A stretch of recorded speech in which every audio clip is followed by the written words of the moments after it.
Assalamualaikum warahmatullahi wabarakatuh. Perkenalkan, nama saya Nanda Rahmadanti dari Universitas Mamulang, kelas 0 Pasake 013.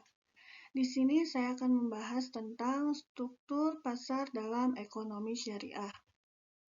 Apa sih pengertian struktur pasar dalam ekonomi syariah? Di sini kita akan membahas tentang struktur pasar dalam ekonomi syariah, di mana menciptakan tingkat harga yang adil. Adil dalam hal ini adalah sama-sama tidak merugikan konsumen ataupun produsennya. Berdasarkan bentuk pasarnya, ada ketentuan dan ciri-ciri sebagai berikut. Yang pertama, jenis produk yang dihasilkan. Yang kedua, banyaknya perusahaan dalam suatu industri. Yang ketiga, mudah tidaknya keluar atau masuk ke dalam industri. Yang keempat, peranan iklan dalam kegiatan industri. Dalam teori ekonomi, struktur pasar itu dibedakan menjadi dua, yaitu yang pertama pasar persaingan sempurna, yang kedua pasar persaingan tidak sempurna. Pasar persaingan tidak sempurna ini dibagi lagi menjadi 4 bagian. Yang pertama itu monopoli, yang kedua oligopoli, yang ketiga monopolistik, dan yang keempat yang terakhir monopsoni.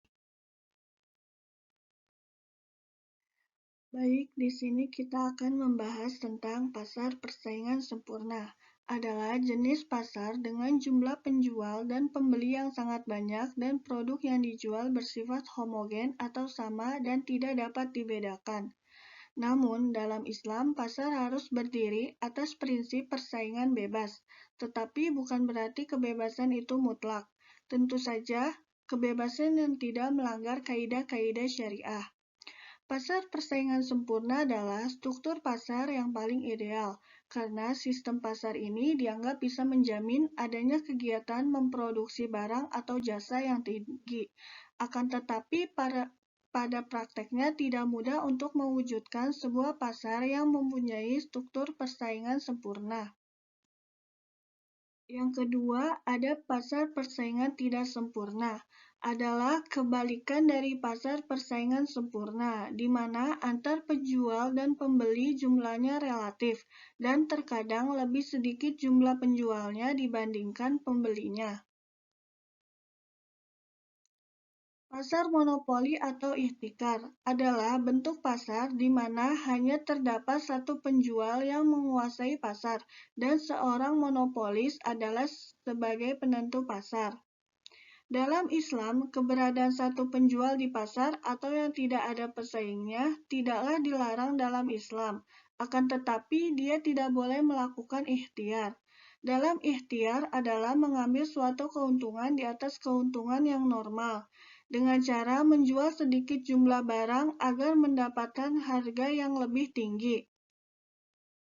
Maka, pasar yang terdapat ikhtiar dilarang dalam Islam, sebagaimana sabda Rasulullah SAW dari Anas radhiyallahu anhu. Ia berkata, sejelek-jeleknya hamba adalah menimbun barang. Jika ia mendengar barang murah, ia tidak senang, dan jika barang menjadi mahal, ia sangat bergembira. Suatu kegiatan masuk dalam kategori ikhtiar apabila 3 unsur berikut terdapat dalam kegiatan tersebut. Yang pertama, mengupayakan adanya kelangkaan barang baik dengan cara menimbun stok. Yang kedua, menjual dengan harga yang lebih tinggi dibandingkan dengan harga sebelum munculnya kelangkaan. Yang ketiga, mengambil keuntungan yang lebih tinggi dibandingkan keuntungan sebelum komponen 1 dan 2 dilakukan. Ada 3 macam bentuk monopoli yang terjadi dalam pasar, yaitu natural monopoli, di mana yang terjadi secara alamiah atau karena mekanisme pasar murni. Pelaku monopoli merupakan pihak yang secara alamiah menguasai produksi dan distribusi yang produk tertentu. Yang kedua, monopoli berserang, yaitu monopoli yang terjadi setelah adanya proses kompetisi yang cukup panjang dan ketat. Persaingan berjalan fair, tidak terjadi proses-proses yang melanggar aturan pasar terbuka. Yang ketiga, monopoli by direct, yaitu proses monopoli yang terjadi karena adanya campur tangan yang dilakukan regulasi dengan memberikan hak istimewa kepada pelaku ekonomi tertentu untuk menguasai pasar dan produknya. Pasar oligopoli. Yang pertama, bentuk pasar di mana penawaran satu jenis barang dikuasai oleh beberapa perusahaan. Yang kedua, terdiri dari dua atau beberapa perusahaan, namun kurang dari 10. Yang ketiga, struktur pasar oligopoli umumnya terbentuk pada industri-industri yang memiliki modal tinggi. Yang keempat, setiap perusahaan memposisikan dirinya sebagai bagian yang terikat dengan permainan pasar. Praktek oligopoli biasanya dilakukan sebagai salah satu upaya menahan perusahaan-perusahaan masuk ke dalam pasar, dan tujuan perusahaan-perusahaan melakukan oligopoli yaitu untuk menikmati suatu keuntungan dengan menetapkan harga jual terbatas, sehingga tidak ada persaingan harga di antara pelaku usaha yang melakukan praktik oligopoli. Contohnya, penjual air mineral di mana produk yang dihasilkan sama, tetapi kemasan atau brand yang dikeluarkan beragam, seperti Limineral, Aqua, atau Fit. Pasar monopolistik, bentuk pasar di mana terdapat banyak produsen yang menghasilkan barang yang sama atau homogen. Penjual dalam pasar monopolistik tidak terbatas dan produsen memiliki kemampuan untuk mempengaruhi harga. Contoh, restoran makan cepat saji ayam goreng seperti KFC, McDonald's, maupun restoran dengan menu yang serupa atau sejenis lainnya menawarkan produk yang sama, tetapi kualitas maupun harga akan mempengaruhi konsumen dalam memilih restoran yang disukai. Pasar monopsoni adalah bentuk pasar di mana kegiatan jual-beli tersebut hanya ada dalam satu penjual dan satu penjual yang menguasai pasokan atau menjadi pembeli tunggal atas barang dan jasa dalam suatu pasar komoditas. Yang pertama, jumlah pembeli dan penjual tidak seimbang. Yang kedua, barang yang diperjualbelikan adalah barang mentah.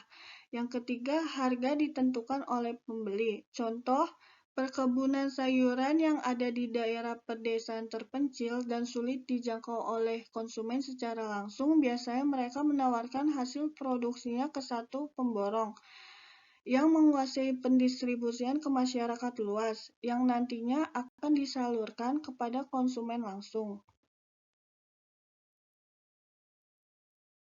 Pemikiran tokoh-tokoh ekonomi Islam mengenai struktur pasar Islami. Yang pertama ada Asy-Syahid Sabiq dalam Fikih As-Sunnah. Beliau mengatakan, ikhtiar adalah membeli suatu barang dan menyimpannya agar barang tersebut berkurang di masyarakat sehingga harganya meningkat. Manusia akan mendapat kesulitan akibat kelangkaan dan mahalnya harga barang tersebut. Yang kedua ada dari Fatih Ad-Duraini. Beliau mengatakan ikhtiar adalah tindakan menyimpan harta, manfaat atau jasa, dan enggan menjual dan memberikan kepada orang lain yang mengakibatkan melonjak harga pasar secara drastis disebabkan persediaan barang yang terbatas atau stok barang hilang, sementara rakyat, negara, ataupun hewan peternakan amat membutuhkan produk, manfaat, atau jasa tersebut. Yang ketiga ada Ad-Duraini. Beliau mengatakan ikhtiar yaitu tidak hanya menyangkut komoditas, tetapi manfaat suatu komoditas dan bahkan jasa dari pembeli jasa dengan syarat embargo yang dilakukan para pedagang dan pemberi jasa bisa memuat harga pasar tidak stabil, padahal komoditas, manfaat atau jasa tersebut sangat dibutuhkan oleh masyarakat, negara, dan lain-lain. Yang keempat ada Adwarma Al-Karim. Beliau mengatakan al-ikhtiar adalah mengambil keuntungan di atas keuntungan normal dengan cara menjual lebih sedikit barang untuk harga yang lebih tinggi, atau istilah ekonominya disebut dengan monopolis rent. Kriteria al-ikhtiar dalam Islam. Yang pertama, bahwa barang yang ditimbun adalah kelebihan dari kebutuhannya. Berikut tanggung untuk persediaan setahun sepenuh. Yang kedua, bahwa orang tersebut menunggu saat-saat memuncaknya harga barang agar dapat menjualnya dengan harga yang lebih tinggi, karena orang yang sangat membutuhkan barang tersebut kepadanya. Yang ketiga, barang penimbun dilakukan pada saat di mana manusia sangat membutuhkan barang yang ditimbun, seperti makanan, pakaian, dan lain-lain. Penerimaan monopoli dan ikhtiar. Yang pertama, memiliki unsur kepentingan sepihak, motivasi yang kuat dalam mempermainkan harga. Yang kedua, memiliki hak opsi untuk menawarkan barang-barang ke pasaran atau tidak. Yang ketiga, dapat mengakibatkan polemik dan ketidakpuasan pada masyarakat. Yang keempat, salah satu cara golongan orang kaya untuk mengeksploitasi golongan miskin. Perbedaan monopoli dan ikhtiar. Yang pertama, harus memiliki modal besar untuk dapat memproduksi barang di pasaran yang dibutuhkan masyarakat. Sedangkan ikhtiar tidak hanya memiliki modal besar saja, tetapi modal dengan kalangan menengah bisa melakukannya juga. Perbedaan yang kedua, kenaikan harga biasanya cenderung dipengaruhi oleh mahalnya biaya produksi dan operasional agar mendapatkan keuntungan maksimum. Sedangkan ikhtiar, kelangkaan barang dan kenaikan harga suatu barang terjadi dalam waktu yang mendadak dan dapat mengakibatkan inflasi. Perbedaan yang ketiga, penetapan harga mengikuti ketentuan pemerintah, sedangkan ikhtiar bisa dilakukan kapan saja tanpa mengikuti ketentuan dari pemerintah.